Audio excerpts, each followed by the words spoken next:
манжчин улс ер нь монголчуудыг бодлогоор тэхүү ер нь хүчээр бурхны шашинд оруулсан байх уу? Яг ингэж ойлгодог ойлголт их төгөөмөл болсон байдаг юм лээ. Одоо ч байна штэ. Яг тэгэхээр социализмын үед Монголын түүхийг нэлээд говьлсон. Энэ дотор хамгийн гол нь тэр марксист, ленинист арга зүйгээр түүхч нь гэдэг нэг зүйл энд их нөлөөлсөн. Хоёрдугаар тэр марксизмын үзэл дотор бол шашин бурхны энэ үйлдэлийг бол буруу шатдаг. Ийм учраас социализмын үеийн голц төвөнд бичигдсэн ном зохиолууд бол энэ Монголд дэлгэрсэн шашин бол гадны хүчээр дэлгэрсэн юм аа. Монголчууд бол энийг хүлээж авахгүй байтгий. Түүнийг одоо хүчээр монголчуудыг эзлэн дөрөнгөлөхөнд тулд тэгээд тулгаж одоо монголчууд бурхны шашныг дэлгэрүүлсэн гэсэн ойлголт түгээмэл. Энэ ихтэй буруу ойлголт.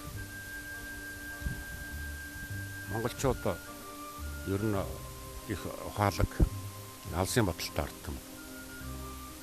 Тэгэхээр аль хүчин зүйлээс ямар улс орнуудаас хэрхэн хамгаалах вэ гэдгээ их сайтар тооцож байсан улс л да. Тэгж байсан өсний тэрнийхээ хүчинд одоо бид төрөдөд зэрэгтэй явж штэ.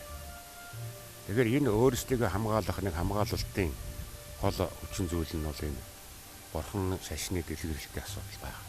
Олон удаа түүхэндээ монголчууд бурхны шашныг өөрөмшүүлэхийн төлөө ажиллаж ирсэн. Хүнийг үеэс эхлээл таалагдана. Энэ манжи үед дэлгэрсэн гэдэг ойлголт бол бидний нөгөө феодлын ботрол гэж ярьдаг. Монголын улс төрийн нөгөө задарлын үетэй холбогдож энэ 3 дахь дэлгэрэлтэнд явагдсан учраас хүмүүс энэ манжийн төрөнгөлөлтөй холбож ойлгохыг үзэл сурталж болчихсон байна. Тэр яг инерц чи одоо ингээд хүмүүсийн донд байгаад. Энэ чи харих байна. Бидний биш вэ. Тэгэхээр энэ чинь нөгөө түүхээ олтаасаа үзээгүй юм л харгаал та. Тэ. Монголчууд бол манжийг Монголд авталж ирэхээс өмнө одоо бурхны шашныг өөртөө дэлгэрүүлээд сүм хийд бариад ингээд явж ирсэн ард түмэн шүү дээ. Одоо зөвхөн энгийн хамгийн наацхан жишээ хэд одоо бидний сайн мэдэх Эрдэнэ 100 хэд чинь л 1586 онд байгуулагдсан шүү дээ. Тэр Эрдэнэ 100 хэдийг байгуулагдсанаас хойш 100 гаруй жилийн дараа манай энэ халах Монгол 1691 онд манжийн хэрэгсэлд орсон шүү дээ. За 1600 өмнө нэрвэл 1636 онд өвөр Монгол манжийн хэрэгсэлд орсон. Тэгэхэд бол ер нь өвөр Монголд энэ бурхны шашин бол хүчтэй дэлгэрч гисэн байсан. Монголд ч гэсэн одоо энэ шашин сүм хийдийн үйл ажиллагаа бол хүчээ авцсан юм. Яагаад гэхээр энэ бол бидний нөгөө бутарлыг нэгтгэх тийм эрэл хайгуулын нэг үр дүнд энэ бурхны шашныг сонгож авсан юм. Нөгөө улс төрийн хувьд эв нэгдэлгүй болчихсон хүчрхэг одоо феодлуудыг нэгтгэх гол арга зам бол энэ оюун санааны хувьд нэгтгэх үйл явдал юм а гэж монголчууд үзсэн. Яг энэ үйл явдал ч гэсэн бодиттой болсон хожимын үйл явцаас харагдаж байгаа шүү. Монголчууд шашны далбаан дор оюун санааны нэгдэлтэй болж эхэлсэн. Гол үйл явдал нь бол энэ тал оршиж байгаа. Тэр монголчууд бурхны шашинтай болсноор тэр дотоодын зөрчилдөөн одоо хямралд намжсан зогссон байх. Яг энэ дээр л гол асуудал байна. Ер нь анх дугаар багт жавдсан ламп бодог тодорсон явдлыг үүтэй шууд холбогдсон. Өндөр гэгээ юм. Өндөр гэгээ. Тэгэхээр монголчууд ч бас ингээд өөрийнхөө нутагт шашин дэлгэрүүлээд тэгээд хүн ардынхаа оюун сэтгэлийг засахын үйл ажиллагаа хийх явцад олон сүм хийдэг байгуулагдсан. Олон одоо сүм хийдийн тэргүүнүүд бас бий даасан хотог товлогоодод ингээд доктор гэдэг шиг одоогийнх шиг тийм ингээд үйл явдал болохгүй. Тэгэхээр эхний удаа энэ урсгалаараа зөнгөөрөө явж байгаа энэ үйлслийг бас засах захиргаанд оруулах удирдлагатай болох асуудал бас энэ төр тавигдсан. Тэгээ цаг үеийн шаардлага. Ер нь цаг үеийн шаардлага. Тэгэхээр яг энэ чинь гол өрдөн болол энэ бүх одоо Монгол дахь шарын шашны тэргүүн өндөр гэгээн богд зан хазар гэж зарлаа шүү дээ. Тэгэхээр чи бүх шашны тэргүүн гэхэр чи шашны бүх үйлдэл одоо бодог тоглогаадуудын зам байдал, сүм хийдүү захирагдана гэсэн. Тэдний үйл ажиллагааг монголчууд өөрсдөө л авч ийн гэсэн үг шүү дээ. Нэг үгээр хэлбэл нөгөө гадны зохион байгуулалт шахалтанд орохгүй бие даасан өөрийн шашинтай бий болчихлоо гэсэн үг. Тэгэхээр яг энэ үеэс эхлээд энэ 1630-аад оны үеэс эхлээд Монголд явагдчихсэн энэ бутарлууд, задарлууд хамагдж эхэлсэн. Энэ монголчуудын явуулж исэн улс төрийн үйл ажиллагаа нь бол нэгдмэл болж эхэлсэн байна. Яг мэдээж энэ үед чинь өөр Монгол манжин захиргаанд орсон. Энэ бол яг ингээд цаа түүхийн нарийн хараад байхад бол бас л монголчуудын санал сэтлэг хийсэн үйл байдаг шүү дээ. Манжин өөрсдийнх нь сонирхол монголчуудыг бас тусламж авах, тэднийг өөрийнхөө талд оруулах, ингэж шийд нийлж вэжиж мин улсыг зохиж унгах гол стратеги зорилго нь байсан. Тэгэхээр энэ үйл явдалд бас монголчууд хатагдаад орцсон. Монголчуудын ер нь гол дайсгын үлсэжсэн гол хүчин бол манай өмнөх төршил гэдэг шүү дээ. Янда аюул занал учруулж байдаг. Мин улсын энэ үеийн үйл явдал бол 1368-аас 1630-аад он хүртэлхний хугацаанд бол дандаа Монгол эсрэг зөрөнгөл хийж ирсэн. Тэгэхээр энэ үйлдэлийг бол манжтай хамтар зогсоох юм байна гэдгийг Монголын улс төрчид бас үзэгдэхгүй. Тэгэхээр энэ үйл явдал нь бол цаашдаа нөгөө 9 дөрвөлөх Монголын төрийг бүхэлд нь эрх мэдэлтэй болол өргөжчихсөн юм л да. Тэгэхээр яг энэ доктор манжийн энэ бодлого дотор өөрсдөө тэр улс төр оюун санааны хувьд нэгдэлтэй байх үйлдэлийг Монголд орхон шашин дэлгэрсэн явдал харуулсан. Тэгээ үүний үр дүн бол хамгийн сүүлднийх нь 1911 оны үйл явдлаар л харуулчихсан шүү дээ. 11 онд монголчууд манжийн эсрэг тэмцэж тусгаар тогтнолоо олоход ерөөсөө шашны далбаанд богд хааны одоо нөөлөг дорл нэгдэж ийсэн шүү дээ. Тэгэхгүй бол нөгөө улс төрийн үзэл бодолтой олон ноёдууд бас эвлж өгөхгүй л байсан. Тийм ээ. Зарим нь бол энэ үйл явдал дэмий гэж үзэжсэн хүмүүс ч байгаа. Тэгээд одоо лам хараараа бас талцсан юм байсан шүү дээ. Тэгэхээр энэ чи яг энэ Монголын оюун санааны нэгдэл авсан. 21 оны үйл явдал ялгаагүй шүү. Богдын нөмөр нөөлөг байж ижил энэ нэг улс төрчид чинь олон үзэл бодлыг нэгтгэсэн. Шүү дээ. Тэ. Одоо 1921-ээс 24 онд байгуулагдсан энэ улс бол хэмжээ цаац таант улс шүү. Богд таант улс. Бараг 3 жил гаруй оршин тогтносон улс байгаа. Тэгэхээр энэ засгийн газар нь бол Эвслийн засгийн газар. Ардын засаг нэртэй. Эвслийн засгийн газар байгуулагдсан төгтөн шүү дээ. Энэ бол тэр шашны нөлөөл харагдаад байна. Нэгдлийг бий болгодог гол хүчин. Энийг бол монголчууд бас их сайн мэдээж ухаарч явах хэрэгтэй л дээ. Тэгэхээр нэг харийн шашныг өөрсдөө хүчээр авч хаад тэгээд тэрэндээ автаад ингээд дамхуулцсангүй болоод явсан гэдэг бол бас нөгөө цөрөг сурталчилгааны ойлголт байгаа байхгүй. Тэгээ энд нь одоо бас Монголд бол өнөөдөр олон шашин чөлөөтэй дэлгэрж шít.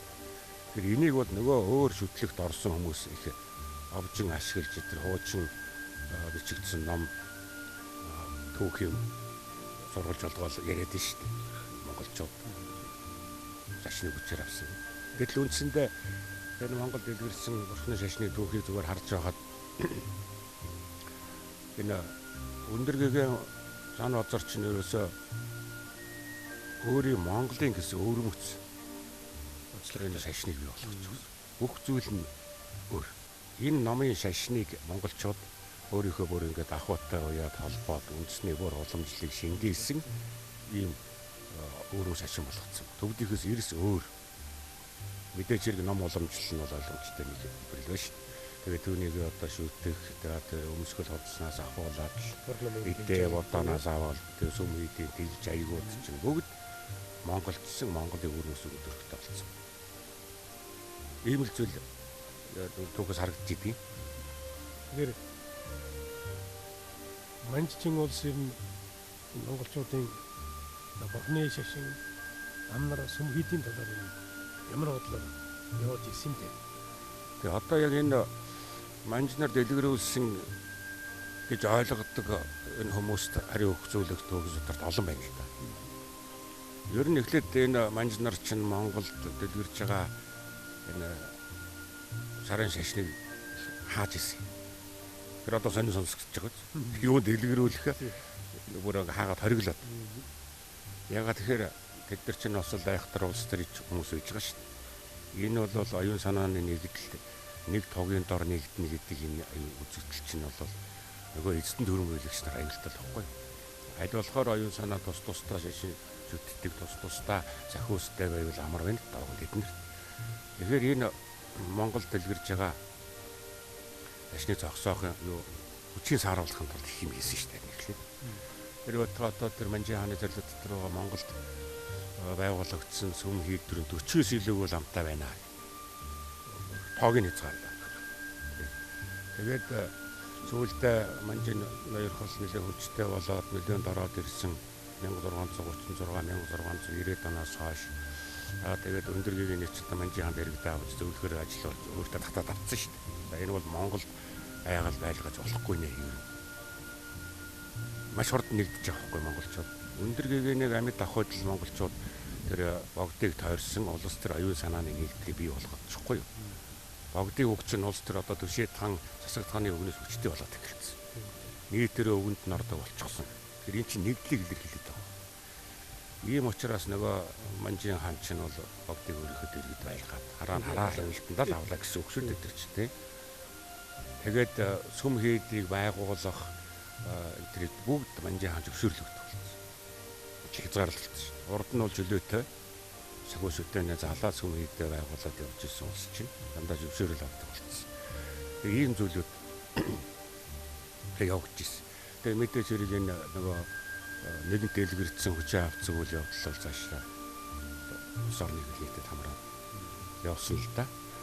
Тэгэхээр энэ үед нь яг Манжин нар нөгөө хорж хязгаарлаж чадахгүй учраас нэгэн дэлгэрсэн энэ үйлийг өөрийнхөө улс төрийн зорилгод ашиглахаар шийдсэн.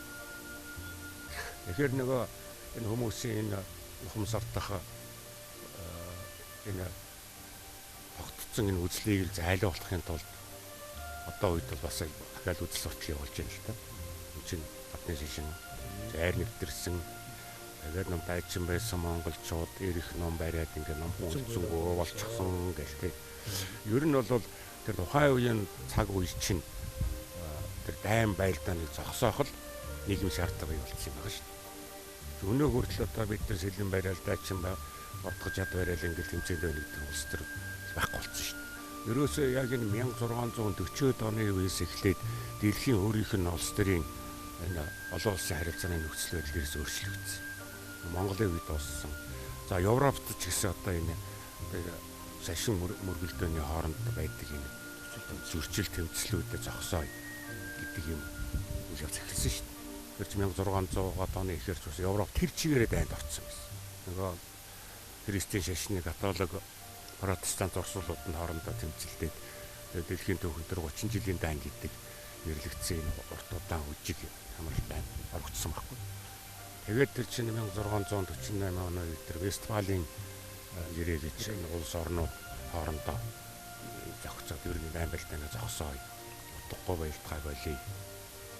Тэгээд тэр зарчим байгууллаа шүү дээ. Тэр тусгаар улсын одоо хэрхэн яаж хошин тогтнох тусгаар улс гэж ямар улсыг хэлэх үү гэдэг нь хэлцэрүүд хийгээд өгсөн байхгүй. Монголчуудад ч гэсэн юм үйлдэл өөрс дотороо хийж ирсэн. Тэр үед ч одоо Монгол бол тэр чигээрээ хааз байлаа шүү дээ. Тэгээд 1644-40 оны тэр Монгол хайртын цааз байна. Тэр чинь хоорондоо бас л энэ улс төрийн яг богдыг залсны дараах 4 жилийн дараа шүү дээ. Улс төрийн юм нэгдэлтэй байя. Оюун санааны юм нэгдэлтэй байя. Хоорондоо одоо ойр 10 Монгол зөв Монгол гэж байлдахгүй. Нийтээрээ харин Манжин аюулын эсрэг зогсоё гэсэн яг юм зүйл гаргасан шүү дээ. Тэгээд энд чинь гол нөлөөлсөн тэр Монголыг монголоор нь авч үлдэх оюун санааны нэгдлийг хангах нийт Монгол товрохтны эв нэгдлийг хангах гол хүчин зүйл нь тэр цэрэг зэвсэг илт чад биш. Монгол дэлгэрсэн тэр бурхны шашин болж хувирсан. Бүх монголчууд бурхны шашинд орсон. Энэ бол Монголын нөгөө Монгол товрохтны өөрийгөө хамгаалах талаар бий болгосон цайз нь болсон. Энийг тэр 30-аад оны үед бас мэдэрч устгасан шүү. За монголчуудыг зөвлөлт холбоотуулсан одоо удирдлага улс төрийн бодлого гаргасан байна шүү дээ. Авахын тулд хамгийн түрүүнд мэдээж хэрэг улс төрчныг давчлаа. Одоо эдгээр мэдний өгөнд орно. Гэхдээ нийт монголчуудыг эрхшээлтэй оруулахын тулд энэ оюун санааны нэгдэлд хангаад идэг юм шашин бурханы л үг хэлэх хэрэгтэй байна. Зөвлөлтийн дотоодыг хамгаалах газрын Хибишев гэж хүний Монголын сүм хийдэл хам нарын судалгаа гэсэн том баримт бичиг бол Монголын тагнуулын архивт бий. Тэгээд хаана сүм хийд орчин тогтнолын сүм хийд энэ алтан уургийн залгамж холбоо юу гэдгийг гэж бүгдийг судалсан байгаа шүү. За тэгэхээр энэ марксист үзэл санааг ер нь энэ зөвлөлтийн явуулж байгаа коммунист үзэл сурталыг Монголд дэлгэрүүлэхийн тулд шашныг нь дөгөө ихгүй бол ягж явахгүй. Тэгэхээр ерөөсөө ингээд энэ түүхчин дараа нь давтагдахгүй байхын аргагүй шин. Өнөөдөр Монголын ингээ уламжлалт сэтгэл зүйн нийгмийн ухамсарт ингээд батнууд шингэчихсэн бидний энэ үзэл санааг өгөө хийчихвэл дараа би тийм болох вэ гэдэг нэг асуудал бид өөрсдөө тавих хэрэгтэй болж байгаа юм. Тийм ээ. Бүгдээрээ бид нар монголчууд христийн шашинд орчихвол яах вэ? Тийм ээ. За бүгдээрээ тэгээд энэ баян үлгээгээс эхлээд нэлээд төстэй дэлгүүрээд байгаа мусульманы шашинд орчихвол яах вэ? Хэн болж өөрхөө бид нар. Өмнө нь байгаа жишээнүүд үйж байгаа шүү дээ. Зүчийн улс ялаа. Ил хаан тулс ялаа. Одоо Ил хаан тулсын хүчирхэг их хаадууд бол дандаа мусульманы шашинд орсон учраас л өөрийнхөө зан шил түүх соёл уламжлалсаа тасраал. Тэгэл тэр нөгөө харь улсууд хүчирхэгж гол үзсэн болоо явчихсан. Тэ. Тэгэхээр ийм зүйлүүд бол одоо өнөөгийн бидний тулгараад байна. Тэгэхээр зөвхөн нэг бурханы шашныг дэмжих, дэлгэрүүлэх, түүнийг уламжлалаар нь хэвээр хадгалах гэдэг яриа бол зөвхөн бас зөвхөн түүхч өнөө хувьд бодоход хоосон үг яриа нэг уриалаадсан амиргүй байна. Яг харахгүй ер нь Монголын тусгаар тогтол Монголын оршихуйтай холбоотой. Алсын оршихуйтай холбоотой. Бид нэр бүгдээрээ бурханы шашнаа одоо харих гэж хаяад тэгээ күнд сурталтан бол яах вэ? Гүнзгий институт байна шүү дээ одоо Монгол их сургуулиудаар төвлөсөн одоо 3-4 том гүнзгий институт байна. Энэ бол манай өмнөх төршийн үзэл суртал оюун санааны нэгдэл шин. Олон хүүхдүүд хятадд сурж байна. Боловсрол эзэмшиж байна те. Монголчууд одоо өмнөх төрштэй өргөн харилцаатай байна. Тэгээд энэ улс төр эдийн засгийн харилцаанд дамжраад оюун санааны нэгдэл болж өөрөө яах вэ? Их мэтийн зүйлүүд бидний хүнд байгаа байхгүй. Тийм учраас энэ одоо Монгол дахь бурхны шашныхаа замуудыг дэлгэрүүлэх, хүндэтгэх, ойлгох, хамгаалах ийм одоо явдлууд яг өнөөгийн одоо монголчууд яаж бид бүх юм дээр задарчаад байгаа.